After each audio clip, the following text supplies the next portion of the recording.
Somos MUPEC, crece con nosotros.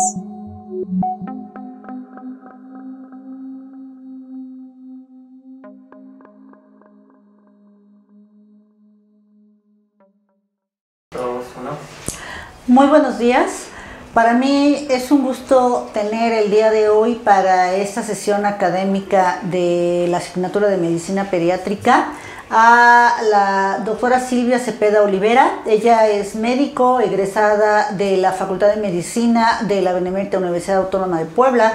Realizó la especialidad en anestesiología en el Hospital Universitario de Puebla, avalado por la UAP. Realizó la subespecialidad en anestesiología pediátrica en el Hospital para el Niño Poblano, también avalado por la UAP. Está certificada por el Consejo Mexicano de Anestesiología y el Consejo Mexicano de Anestesiología Pediátrica. Tiene 2 maestrías, la maestría en estadística y la maestría en docencia, y está por terminar el doctorado en educación. Además, la autora, de su amplia experiencia como profesional, es catedrática de nuestra universidad en la materia de farmacología. El día de hoy va a impartir farmacología en el paciente pediátrico. Como les comenté al principio del curso, es una entidad que debemos revisar para que entendamos que los niños no son adultos chiquitos y para que estemos evitando que le demos la mitad de la dosis o que un cuartito de pastilla, y jamás tratarlos, vuelvo a repetir, como si fueran adultos chiquitos. Dejo los micrófonos para la doctora Cepeda, y si hubiese después alguna pregunta que tal vez surjan por parte mía o por parte de quien esté escuchando, lo puede subir al canal de YouTube en cuanto este sea publicado y se contestará. Muchas gracias, doctora, por haber aceptado la invitación. No, al contrario, doctora Janet, muchas gracias. Pues muy buenas tardes, chicos. Tardes, creo que ya pasamos del mediodía. Bueno, vamos a tratar un tema que es un poquito álgido para toda la farmacología. Brevemente le comentaba a la doctora Janet que ni siquiera los farmacólogos experimentados pues tienen esa virtud o esa capacidad para poder hacer una muy buena posología en el paciente pediátrico. Pero bueno, ¿esto a qué se debe? Fundamentalmente ya es una rama de la farmacología, y la farmacología pediátrica, bueno, pues es la ciencia que estudia los fármacos que se usan en pediatría, pero abarca aspectos relacionados, pues evidentemente con su acción, con las formas de administración, y hay un autor que comenta desde 1960, que es Harry Schiller, que dice que el paciente pediátrico pues es un huérfano terapéutico. ¿Por qué? Pues porque no hay muchos estudios que avalen la mayoría de los fármacos que podemos usar para estos pacientes. Porque nosotros, aparte de la acción y las formas de administración, tenemos que discernir específicamente las indicaciones terapéuticas y, por supuesto, las reacciones tóxicas que muchos de estos fármacos pueden proporcionarle al paciente pediátrico.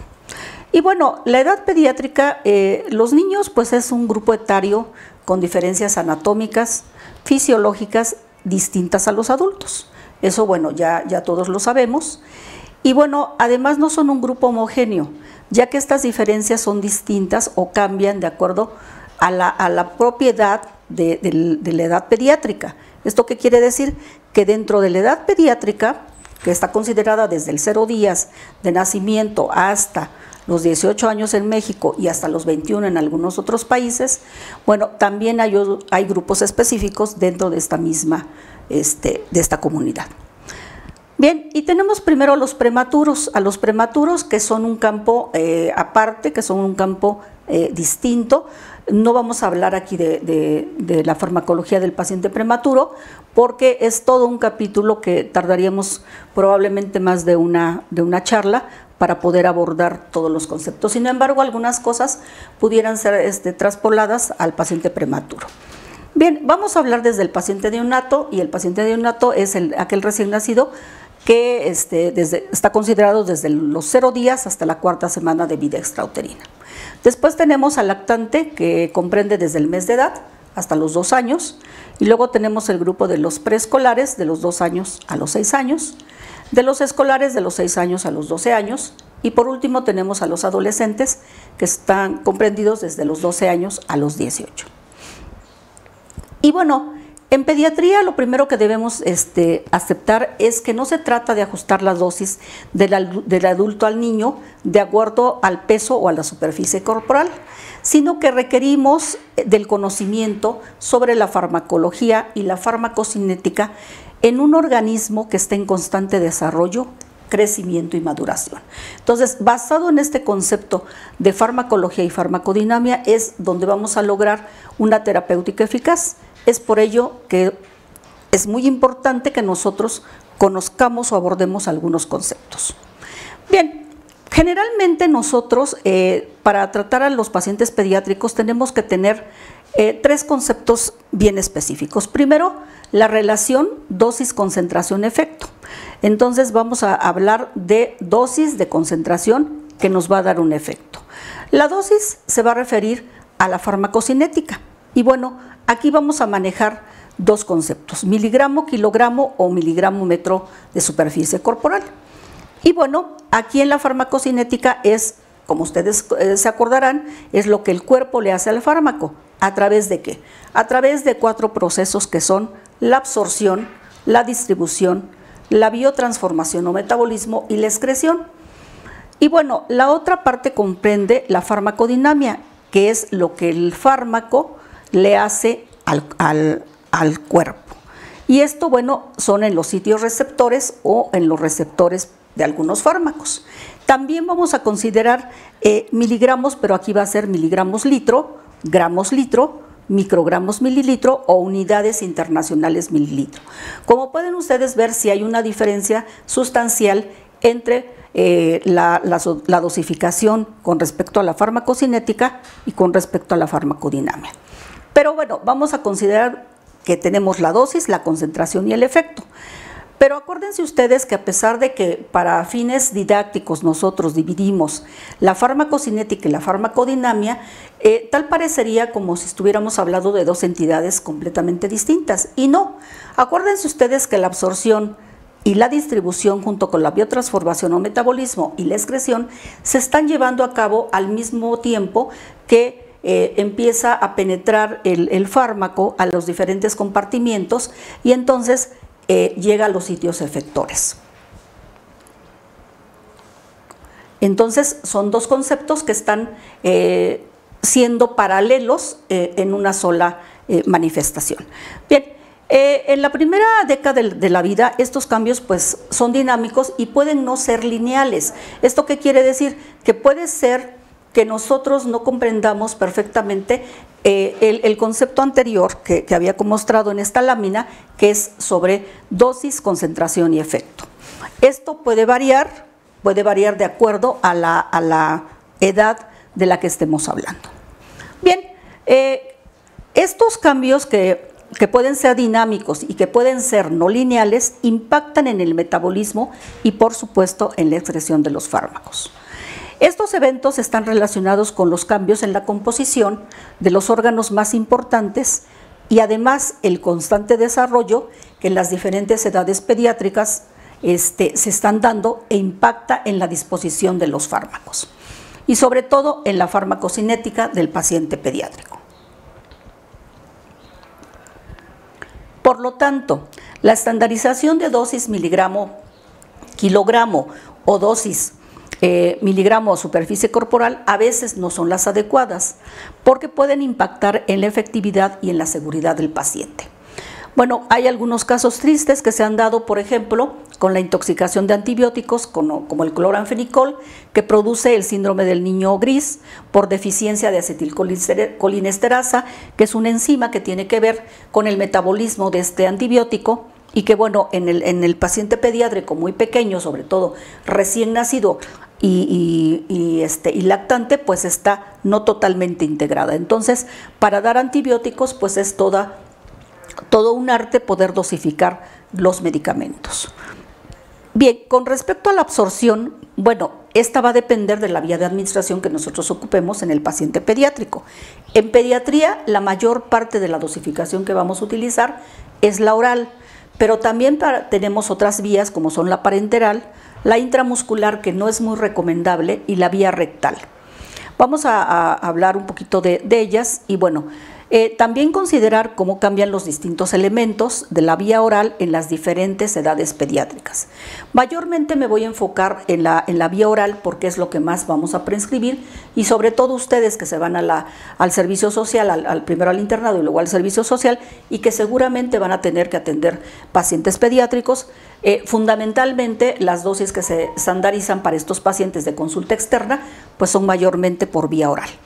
La vía parenteral son para pacientes que, bueno, están internados dentro de los hospitales o las clínicas, y bueno, ese es otro contexto. Y la vía intramuscular, que muchas veces la podemos ocupar como vía de emergencia cuando nos llega un paciente convulsionando, cuando nos llega un paciente y que no tenemos la oportunidad de tomarle una vía o no tiene permeable la vía oral porque está vomitando o porque tiene algún otro acontecimiento, entonces podemos recurrir a esta, aunque bueno, vamos a comentarlo más adelantito, que es un poquito impredecible. Por otro lado, la vía rectal, a pesar de que mucha gente no puede o no le gusta utilizar esta vía, puede ser alguna muy buena alternativa, sobre todo para pacientes que están convulsionando, ya que diazepam, que es uno de los medicamentos anticonvulsivos que más se usa en pediatría, puede ser absorbido perfectamente por esta vía a través de una sonda rectal. También para bajar la fiebre, bueno, podemos usar algunos analgésicos de tipo AINES y otros no AINES, como es paracetamol, por vía rectal. Bien, primero vamos a abarcar la vía oral, y en la vía oral vamos a decir que los cambios en el pH luminal gástrico en el recién nacido, los primeros días no hay ácido clorhídrico. Por lo tanto, bueno, el pH anda por 6 o 7. Después del mes ya el niño va adquiriendo los primeros ácidos gástricos y entonces se va normalizando. Con respecto al vaciamiento gástrico, bueno, pues es muy lento y errático y prolongado en el neonato. Se regulariza entre los 6 y los 8 meses y la velocidad de absorción es lenta en los neonatos y en los lactantes. Con algunos medicamentos, entre menor sea la edad, el tiempo para alcanzar el nivel plasmático pues es más extenso. Entonces hay que tener mucho cuidado en los pacientes muy pequeñitos por este tipo de vaciamiento. Luego, por otro lado, si tenemos algunas patologías como son hipertrofia pilórica del píloro, bueno, también son pacientes que están vomitando constantemente y entonces no toleran la vía oral, o alguna atresia o algún otro acontecimiento que pueda cambiar esta farmacología de nuestros medicamentos. O por otro lado, tenemos los cambios en la flora intestinal. La colonización bacteriana se produce a las pocas horas del nacimiento y la flora gastrointestinal está muy desarrollada en los pacientes pequeños. Alcanza los niveles metabólicos hasta en la adolescencia, entonces hay que tener mucho cuidado con los medicamentos que tienen fase 1 de metabolismo, que tienen circulación enterohepática, porque recuerden ustedes que la flora bacteriana tiene mucho que ver con esta absorción de los fármacos, sobre todo por vía oral. Bien, también hay cambios en la función biliar, porque hay que recordar que algunos medicamentos, la mayoría se excretan por riñón, pero no todos. Hay algunos que tienen excreción por vía biliar y algunos que tienen por vía excretas o heces fecales. Hay escasa la secreción biliar y la función está inmadura en el neonato. Entonces, medicamentos que tengan este tipo de función o de eliminación, pues hay que tener mucho cuidado con ellos. Bien, por otro lado, la administración enteral, algunos medicamentos van a interactuar con los alimentos, y hay que tomar en cuenta la absorción de estos medicamentos durante la alimentación enteral. Cuando nosotros tenemos un paciente que está siendo alimentado por suero, pues hay que tener en cuenta que esto puede alterar los compartimientos, sobre todo en los medicamentos hidrosolubles, y podemos tener pues acontecimientos desagradables o tóxicos. La administración cutánea, que es una administración que que no se considera mucho en los niños, sin embargo hay que tomarla en cuenta, es mayor en el paciente pediátrico. ¿Por qué? Porque la capa córnea pues es muy delgadita y entonces podemos tener mayor difusión de los fármacos, sobre todo tiene que ver con la hidratación de la piel. Entonces todos los fármacos que sean liposolubles e hidrosolubles pueden ser muy absorbidos por la piel, por esta vía cutánea. La vía intramuscular, bueno, la vía intramuscular sí, mucha gente no está de acuerdo en usarla porque, bueno, hay pobre escasa irrigación del tejido, porque pues el tejido es poco, es escaso, hay poca masa muscular, y aunque los pacientes a veces, los pacientes lactantes son un poco llenitos, un poco gorditos, bueno, no siempre está bien irrigada la parte de la vía intramuscular. Bien, por la vía rectal, pues no existen estudios que avalen que es mejor esta vía, sin embargo, es más accesible en los pacientes pequeñitos, sobre todo para bajar la temperatura y para los pacientes pequeños que convulsionan, pues es una muy buena alternativa que yo les tengo que comentar que puede ser considerada. Bien, con respecto a la distribución, pues bueno, una vez que el fármaco entra a la sangre, pues una parte ya saben que se une a proteínas plasmáticas y la otra parte es la que circula como fármaco libre. Y bueno, ¿qué hay que tener en cuenta de esto? Bueno, hay que tener en cuenta que la fracción libre es la que se une precisamente al sitio efector y es el que produce el efecto farmacológico. Por lo tanto, todos los fármacos que se unen a las proteínas plasmáticas de forma por arriba del 50%, bueno, son los que tienen a veces menos riesgos de producir efectos indeseables o efectos acumulativos, porque el fármaco que es libre solamente es el porcentaje que se queda fuera de esta simbiosis que hacen los fármacos con las proteínas. Sin embargo, hay que tomar en cuenta que algunas patologías, sobre todo los pacientes desnutridos que tienen fuga de proteínas, bueno, ahí hay que tomar en cuenta que no podemos estar administrando fármacos que se unan a proteínas, porque si no hay proteínas a las que se unen estos fármacos, pues van a andar libres y entonces ahí sí corremos el riesgo de intoxicar a nuestro paciente con una dosis que nosotros estamos considerando como que es una dosis terapéutica. Bien, en este proceso de distribución, los cambios de edad son dependientes en la composición corporal que alteran los espacios fisiológicos, sobre todo el volumen de distribución aparente. Y bueno, estas modificaciones casi siempre se dan en las concentraciones plasmáticas y van de acuerdo a la permeabilidad de las membranas y también va de acuerdo al equilibrio que tienen los fármacos, que pueden ser liposolubles o que pueden ser hidrofílicos. De acuerdo a esto es que se va a distribuir y se van a modificar estos cambios dentro del paciente pediátrico. Bien, con respecto a la otra parte de la farmacocinética, que es el contenido de agua corporal total, bueno, pues es muy alta en el feto y en el recién nacido y se va reduciendo conforme pasan los meses de edad, y es paralelo al aumento de la grasa corporal, o sea, va disminuyendo el agua y va creciendo la grasa corporal. Bien, con respecto a lo que les comentaba en la diapositiva pasada, bueno, la concentración de proteínas plasmáticas se encuentra muy reducida en el paciente neonato, por lo que hay menor unión de los fármacos. ¿Esto qué quiere decir? Que tenemos que tener mucho cuidado con los fármacos que tienen una alta unión a proteínas plasmáticas, porque ahí es donde ha ocurrido los accidentes que les comentaba, como con el cloranfenicol. ¿Con qué otros fármacos puede ocurrir estos eventos? Con los aminoglucósidos. Los aminoglucósidos también son fármacos que en pediatría deben estar muy bien monitorizados y muy bien etiquetados, ya que son los que pueden producir las mayores reacciones tóxicas y secundarias. Bien, con respecto a la concentración de proteínas plasmáticas, esto traduce un aumento en los volúmenes de distribución de los fármacos con una alta afinidad a la unión a estos y la reducción de las concentraciones plasmáticas libres de estos. Bien,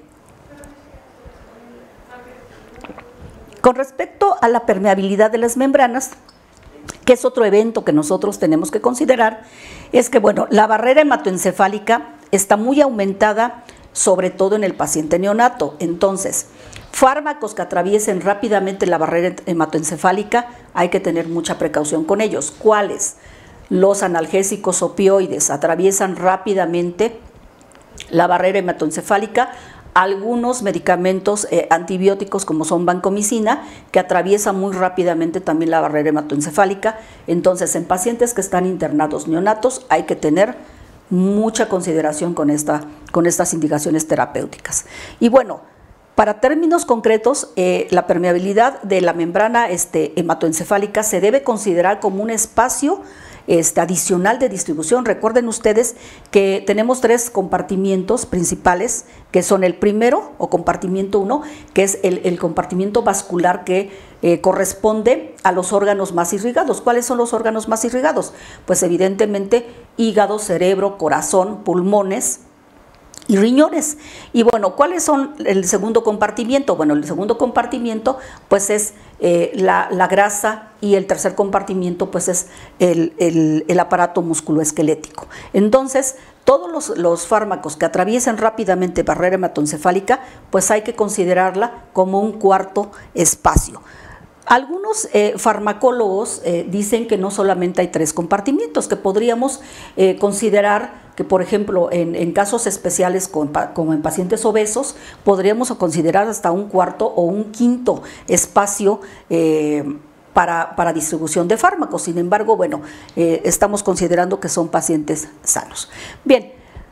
Hay que tomar en cuenta que los incrementos en la composición acuosa afectan el comportamiento de algunos fármacos, sobre todo los que son solubles en agua, como lo que comentaba anteriormente, los aminoglucósidos. Entonces, en pacientes pequeñitos, en pacientes neonatos, hay que tener mucho cuidado para la prescripción de aminoglucósidos. Pueden ser muy tóxicos para el paciente neonato. Bien, pero además hay que considerar otras eventualidades dentro de este estudio de la farmacología en pediatría. Por ejemplo, los pacientes con sepsis que están afectados en los balances hídricos, se produce una alta variabilidad en el uso de aminoglucósidos. Bien, el metabolismo mayormente se encuentra en el hígado. Casi todos los medicamentos que utilizamos los seres humanos se metabolizan a través del sistema citocromo P450. Casi el 98% de fármacos los tenemos metabolizados por citocromo P450. Sin embargo, recuerden ustedes que hay una fase 1 y una fase 2 de metabolismo. Y entonces, bueno, ¿qué pasa con los pacientes? Bueno, primero, el objetivo de este metabolismo es producir sustancias más pobres e hidrosolubles para que puedan ser más fácilmente eliminadas, o sea, quitar todos esos radicales pesados para hacerlos más hidrosolubles y hacerlos más líquidos y poderlos eliminar fácilmente por el riñón. Bien, con respecto a las reacciones de fase 1, a través que se logran hacer a través de oxidación, reducción e hidrólisis, están integradas en el paciente pediátrico. Sí, las reacciones de fase 2 de conjugación que se unen a sustancias endógenas como son el ácido glucurónico, la glicina, el glutatión y el sulfato. Y bueno, la reacción de fase 1 que comprenden al citocromo P450, solamente de todos todo compendio de citocromo, solamente ocupamos casi 2 familias, que son CYP3A4 y CYP2D6. De todos los que son 20 y tantas familias de citocromo P450, solamente fármacos ocupan 2. Y bueno, ¿qué hay que considerar en el paciente pediátrico? Bueno, que el sistema de citocromo P450 se va incrementando conforme la edad va avanzando. Y bueno, cambia mucho en la etapa preescolar y se aumenta y se estabiliza en la adolescencia. Las reacciones de fase 2 están integradas al nacimiento y las reacciones de conjugación con ácido glucurónico se integran totalmente a los 2 años. Entonces, bueno, hay que considerar que sí hay un metabolismo un poquito disminuido en los pacientes muy pequeñitos, pero solamente con algunos fármacos muy específicos, como cuáles. Todos los fármacos que tienen metabolismo a través de colinesterasas plasmáticas, entonces no están indicados en pacientes pequeñitos. Todos los demás medicamentos los podemos usar en los pacientes desde neonatos hasta adolescentes, pero tenemos que tener mucha precaución en lo que les comentaba sobre la liposolubilidad o la hidrofilabilidad de los medicamentos, y sobre todo a las concentraciones plasmáticas y además a los cambios corporales. Bien, la excreción está dada fundamentalmente por el riñón. Bueno, ¿qué pasa en el riñón de los niños? La filtración glomerular y los procesos de absorción y secreción a través de los túbulos se encuentran pues inmaduros, y la madurez renal es un proceso dinámico que inicia en la vida fetal pero termina hasta la infancia. Entonces, por debajo de los 3 años todavía la función renal se está integrando, entonces hay que cuidarla mucho y hay que tener mucha precaución con los medicamentos y las moléculas que pueden ser tóxicas. ¿Cuáles? Nuevamente, los aminoglucósidos. La tasa de filtración glomerular y el flujo sanguíneo son más bajos en los recién nacidos y alcanzan la madurez a través de que pasan los meses y se logra entre los 6 meses y el año de edad. Bien, con respecto a la otra parte que es la farmacodinamia, bueno, esta es un escenario muy cambiante en el paciente pediátrico. ¿Por qué? Bueno, porque algunos grupos de medicamentos como los sedantes y los anticoagulantes tienen un comportamiento un poco distinto. Muchos receptores de medicamentos se encuentran todavía inmaduros y las reacciones adversas son más frecuentes en los niños que en los adultos. Incluso pueden afectar el crecimiento y el desarrollo de tejidos y dañarlos. ¿Qué ejemplo tengo para esto? Bueno, tetraciclinas. Tetraciclinas es un fármaco antibiótico que, bueno, tiene la característica de que se mete en la dentina y, bueno, puede cambiar el color de los dientes, pero además puede interferir en los núcleos de crecimiento de los huesos, evitar que se produzca la osteoclisis y no haya crecimiento adecuado de los pacientes pediátricos. Entonces hay que tener mucho cuidado con indicar tetraciclinas para el paciente niño. Bien, entonces, ¿en dónde estamos parados? ¿En dónde nos quedamos con todo este rollo que les acabo de echar? Bueno, que la farmacoterapia en pediatría, miligramo kilogramo de peso, asume una relación lineal entre peso y dosis. Y otra forma es por edad dividida en grupos usando dosis determinada para rango de edad. O sea, englobar en grupos de edades, por ejemplo en neonatos, en lactantes, en preescolares, en escolares y en adolescentes, tomando en cuenta lo que les comenté anteriormente con respecto a la farmacocinética y a la farmacodinamia. Sin embargo, bueno, ambos métodos pueden acarrear complicaciones y hay que tomar en cuenta que las propiedades farmacodinámicas y farmacocinéticas pueden cambiar de una edad a otra, y estos cambios pueden ser dinámicos, pero también pueden ser no escalonados. O sea, ¿qué quiere decir? Que hay que tomar en cuenta también algunas patologías agregadas. Por ejemplo, en el choque séptico, estamos usando fluidos de resucitación que aumentan el volumen de distribución de medicamentos que son hidrosolubles. Entonces aquí hay que tomar en cuenta que son pacientes que tienen muchos medicamentos que están siendo colocados por vía enteral. ¿Cuáles? Pues pueden ser aminas, pueden ser antibióticos, pueden ser antimicóticos, en fin, pueden ser un sinnúmero de fármacos que pueden hacer alteraciones e interacciones farmacológicas. Se ha visto que hay aumento de aclaramiento de algunos fármacos en esta etapa, sobre todo en la etapa de hiperdinamia o etapas de sepsis hiperdinámicas. Ahí, bueno, hasta se ha argumentado que, bueno, hay una alteración en el aclaramiento de estos fármacos. Bueno, también en el paciente con cáncer, para algunos medicamentos los aclaramientos son un poco más rápidos porque los volúmenes de distribución pueden ser más grandes. Además hay que tomar en cuenta que están tomando muchos de estos pacientes quimioterapia y que también puede hacer interacción con algunos de nuestros medicamentos que están siendo utilizados de forma convencional. Y bueno, otra cosa que también está aumentando mucho pues es la insuficiencia renal en los niños. Y bueno, aquí pues sí hay que tomar en cuenta esto porque puede haber una acumulación de dosis, puede haber acumulación de metabolitos en los fármacos que tengan esta propiedad de crear metabolitos. Y bueno, habrá que ajustar estas dosis de acuerdo a un monitoreo. ¿De acuerdo? Otra patología que también está muy de moda, bueno, pues es la obesidad. México ocupa entre el primero y segundo lugar de obesidad en el mundo y entonces, bueno, el aumento de grasa disminuye el agua corporal total, pero también nos aumenta el volumen de distribución de este tercer volumen que les estaba hablando. Entonces, hay que tomar en cuenta que los fármacos liposolubles se pueden adherir mucho a la grasa y pueden hacer un fenómeno que se llama redistribución. O sea, que nosotros ya pensábamos que tenía ya el efecto completo, que ya estaba el medicamento en la fase de metabolismo y excreción, y no, resulta que hace una segunda fase de metabolismo porque está adherido a la grasa. Entonces, también esos fármacos hay que tomarlos en cuenta. Por otro lado, en los niños, bueno, se da mucho la interacción medicamentosa que surge de la combinación de varios fármacos o de varios medicamentos y que, bueno, aumenta la incertidumbre que ya tenemos sobre la dosificación de estos medicamentos.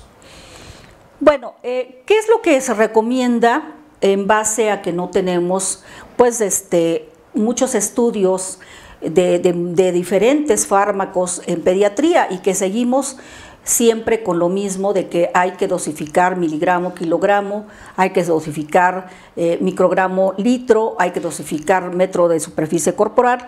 Entonces lo mejor es un monitoreo terapéutico de fármacos, ya que mide las concentraciones de fármacos con el objetivo de optimizar la farmacoterapia, sobre todo en los pacientes que están recibiendo antibióticos de forma crónica. Esto me refiero no a los pacientes que van y nos consultan por un cuadro de faringoamigdalitis o por un cuadro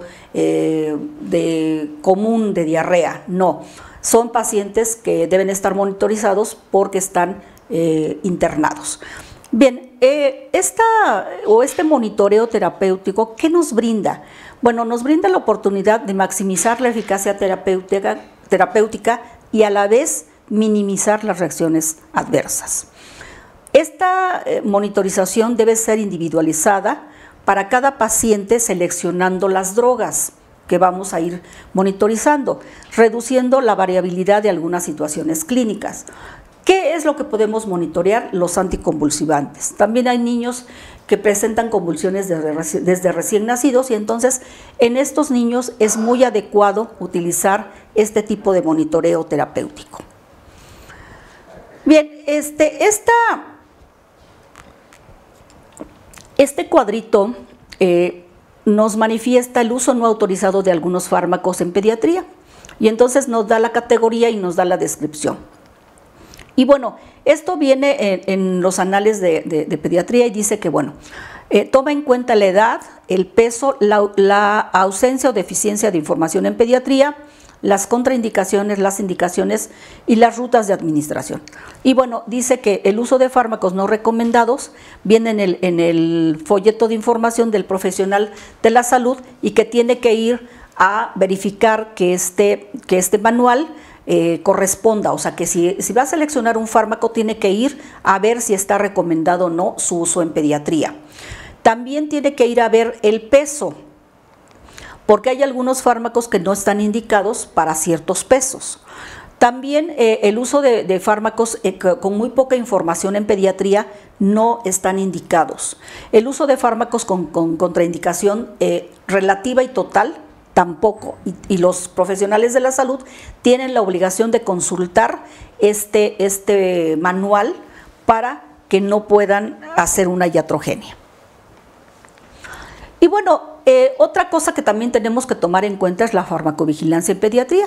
La farmacovigilancia, bueno, tiene más o menos unos 20 años que surgió y es la ciencia que estudia las actividades relacionadas con la detección, la comprensión, la evaluación de las reacciones adversas de los medicamentos que están relacionados con su uso en cualquier estado de salud, ¿de acuerdo? Y esto comprende a la edad pediátrica.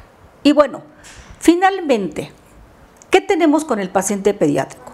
El paciente pediátrico pues no es un adulto chiquito, hay que determinar la edad pediátrica, hay que saber farmacocinética y farmacodinamia de los medicamentos, valorar perfectamente las vías de administración, dosificar adecuadamente, estar pendiente de las reacciones adversas y en patologías muy específicas hay que llevar un monitoreo farmacológico adecuado y cualquier reacción adversa que nosotros podamos encontrar en el paciente pediátrico hay que reportarla al órgano que se llama farmacovigilancia. Estos organismos son gubernamentales, puede estar en los hospitales o pueden estar en la Secretaría de Salud, también se pueden buscar en la página de la Secretaría de Salud y ahí podemos nosotros denunciar si tenemos algún evento con algún paciente pediátrico. Y por último, bueno, seguimos que el paciente pediátrico pues es un huérfano terapéutico, porque falta mucho más estudios y ensayos en niños, los cuales los invito a ustedes que están saliendo. Esta es una línea de investigación que no ha sido explotada, es una línea de investigación que no ha sido totalmente integrada y entonces, bueno, pues ahí hay un campo de investigación muy profunda para los que están saliendo, muchachos. No todos van a ir a las residencias médicas, muchos pueden ser grandes investigadores y muchos pueden mejorar la vida de los pacientes en cuanto a dosificaciones. Vuelvo a repetirles, ¿qué medicamentos tenemos que tomar muy en cuenta? Los antibióticos, sobre todo de tipo de aminoglucósidos, son los fármacos que más reacciones secundarias y adversas dan. ¿Qué otros fármacos tenemos que tener muy pendientes? Los opioides, sean opioides débiles o sean opioides fuertes, hay que tomarlos muy en cuenta para dosificarlos. Recuerden ustedes que todos los opioides atraviesan la barrera hematoencefálica y se considera como un apartado anexo a los demás compartimientos de los que ya habíamos hablado. Pues muchísimas gracias, me harán llegar sus comentarios, espero que les haya servido, espero que les haya orientado un poquito hacia la farmacología en pediatría. Pues muchas gracias a la doctora Cepeda, como siempre, por su brillante plática, y me quedo con esta última frase donde dices que el paciente pediátrico es un huérfano terapéutico por la falta de más estudios y ensayos en niños. Hablaste sobre el reporte de las reacciones adversas a farmacovigilancia. ¿Qué tan real es que esto suceda a nivel hospitalario? Sí, es muy real. Fíjate que por lo menos en el Hospital para el Niño Poblano surgió ya el banco de medicamentos. ¿Esto qué quiere decir? Que para evitar, es parte de la política de seguridad del paciente, lo dicen las normas internacionales de seguridad del paciente, y uno de ellos es precisamente los bancos de medicamentos. O sea, ¿esto qué quiere decir? Que ya no se les permite a las enfermeras ni a los médicos tener el medicamento real, o sea, por ejemplo, la ampolleta o tener el frasco, ¿no? De si vas a dar una por vía oral, sino que ya les dan la dosificación en base a los estudios que se dan por grupos etarios. Entonces, cualquier reacción alérgica que presente un paciente pediátrico, aún con una dosis estandarizada por edad, por grupo etario, por edad, tiene que ser reportada, la más mínima.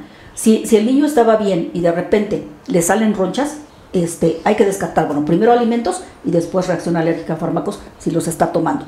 Por supuesto, sabemos que hay fármacos que producen mayores reacciones alérgicas, ¿sí? ¿Cuáles? Antibióticos, analgésicos, AINES y analgésicos opioides. Son los que más reacciones adversas tienen. De los antibióticos, penicilinas son los que se llevan el primer lugar, pero no así aminoglucósidos que dan secuelas muy importantes como ototoxicidad, como incluso daño renal permanente.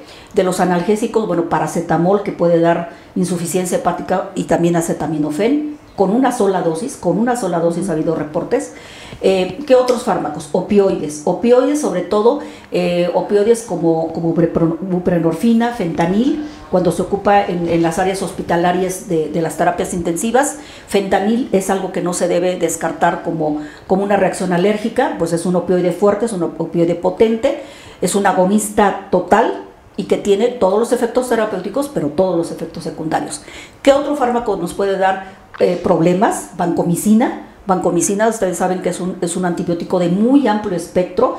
Los imipenes también, que son beta-lactámicos de amplio espectro, que se utilizan para pacientes muy complicados, pacientes sépticos, pacientes muy deteriorados con fallas multiorgánicas. Entonces, tomar en cuenta eso. Y otra cosa es la interacción medicamentosa. Si tenemos un paciente que está internado y tiene 20,000 bombas de infusión, hay que tomar en cuenta cuántos fármacos está tomando, qué fármacos están tomando y cuántos de estos nos están pudiendo hacer una interacción farmacológica, ¿no? Por otro lado, bueno, cloranfenicol, que está casi proscrito en la edad pediátrica, tetraciclinas, que también está proscrita por debajo de los 8 años por los núcleos de crecimiento. Y bueno, de ahí creo que para la edad pediátrica los antibióticos más nobles siguen siendo las penicilinas, ¿no? Los beta-lactámicos son y seguirán siendo los más nobles. Paciente alérgico a penicilinas, tenemos el grupo de macrólidos, que son las eritromicinas, que son muy nobles también para los niños. Y de los otros grupos de analgésicos, bueno, hay analgésicos mucho menos tóxicos, ¿verdad? Tenemos tolmetín, tenemos nimesulida, tenemos paracetamol, tenemos metamizol, no está indicado en México todavía. Bueno, algunos lo ocupan, otros ya no. Hay mucha controversia todavía con metamizol, que produce reacciones alérgicas. Sí, es de los analgésicos que produce más reacciones alérgicas. Sí, de hecho, pues el punto que tocas cuando estamos manejando el dolor, a veces solemos, sobre todo en el paciente que está críticamente enfermo o el paciente que está hospitalizado en una sala general, no tomamos en cuenta las interacciones medicamentosas y cualquier proceso en el que el niño esté irritable, que tenga poca consuabilidad con los familiares, pensamos que es dolor e inmediatamente le administramos cualquier medicamento para el dolor sin tomar en cuenta todos los efectos adversos que puede tener. ¿Tú qué escala recomendarías para la evaluación del dolor? Porque digo, sabemos que la escala de las Cáritas y la escala visual análoga es muy difícil en ciertos grupos de edad. Tenemos muchas escalas, tenemos las conductuales, ¿no? De esas tenemos pues, la Hanalá, que hicimos un estudio tú y yo con una residente. Tenemos otras conductuales que miden, bueno, posición fetal, si el paciente está doblado, incluso las muecas que puede hacer. Se pueden ocupar en el paciente intubado, signos vitales, cuál es temperatura, saturación, incluso en los hospitales enormes, ¿no? Donde hay incluso terapias que tienen ya encefalograma, ¿no? Ya instalado en los monitores, están monitoreando tanto la actividad cerebral. Bueno, podemos ver los cambios en las ondas que nos pueden determinar si el paciente tiene dolor, la frecuencia cardíaca, por supuesto, la presión arterial, que a veces en los pacientes muy pequeñitos, pues depende de si el material con que contamos pues es el adecuado, ¿no? Porque si sabemos que tenemos un brazalete que no le queda al paciente que está muy pequeñito, bueno, pues nos puede dar a lo mejor alguna alteración, pero también la conducta del niño que no está intubado también nos da mucho que desear, ¿no? Si llega la enfermera y lo consuela, bueno, tenemos una escala para eso. Todas las escalas conductuales hablan de esos conceptos, sobre todo desde la cara hasta los pies, y que además determinan si ceden o no ceden al apapacho, a las palabras, en fin, incluso la sudoración también en los niños manifiesta dolor, puede manifestar dos cosas, o dolor o hipoglicemia, ¿no? Entonces, si ya vimos que el niño tiene la glucosa bien, entonces tiene dolor, porque el niño a veces no manifiesta el dolor con la cara, sino lo manifiesta a través de la sudoración en la frente y en los labios, ¿no? Entonces, bueno, la frecuencia respiratoria también aumenta con el dolor. Entonces, las escalas ideales para los pacientes pequeños son las conductuales. Esas son las ideales. Y las numéricas, bueno, las de las Caritas, que funciona ya después de los 4 o 5 años, en donde el niño ya puede distinguir incluso la escala de las frutas, que también es muy, muy conveniente, en donde el duraznito, bueno, pues es mínimo de dolor, 0 dolor, y la sandía, bueno, pues es el dolor más intenso que puedas encontrar. Con respecto, por ejemplo, a los pacientes con cáncer, ellos desde muy pequeños aprenden a medir el dolor con las escalas numéricas, ¿no? Por ejemplo, los niños de leucemia saben perfectamente su escala del dolor, ¿no? Y manejan muy bien la escala de caras, ¿no? Sí. Y por último, doctora Cepeda, quisiera hacerte una pregunta quizá un poco incómoda. ¿Por qué en las facultades y escuelas de medicina del país tú consideras que no se toma, no sé si como materia o por lo menos en la inclusión de la currícula, farmacología en pediatría?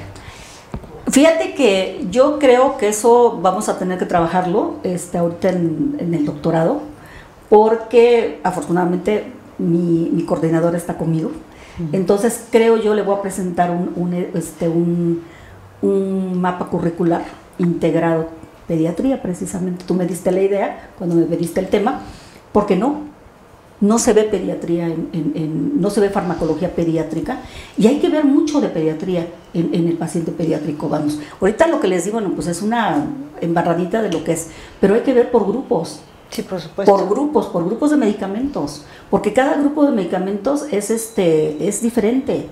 Por ejemplo, nosotros que somos anestesiólogos pediatras, los relajantes, hay escuelas, no quiero decir cuáles, famosísimas, las primeras del país, que no usan relajantes en los bebés, porque les tienen miedo, porque dicen que los relajantes no se usan en los niños. Claro que se usan en los niños, pero no saben cómo usarlos. Ni cuáles, ni en qué patologías. Ni en qué patologías. Entonces, se han buscado alternativas anticonvulsivantes para pediatría.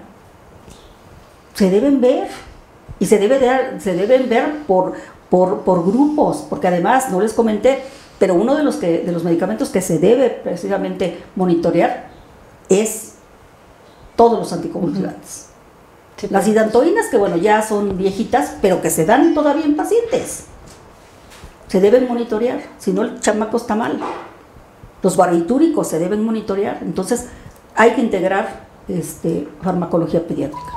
Pues muchísimas gracias, doctora, como siempre, por tu excelente charla, y esperemos que no sea la última vez que nos acompañes al aquí contrario. En Bupec. Pues muchas gracias. Yo encantada de la vida si me vuelven a invitar. Claro que sí. Gracias.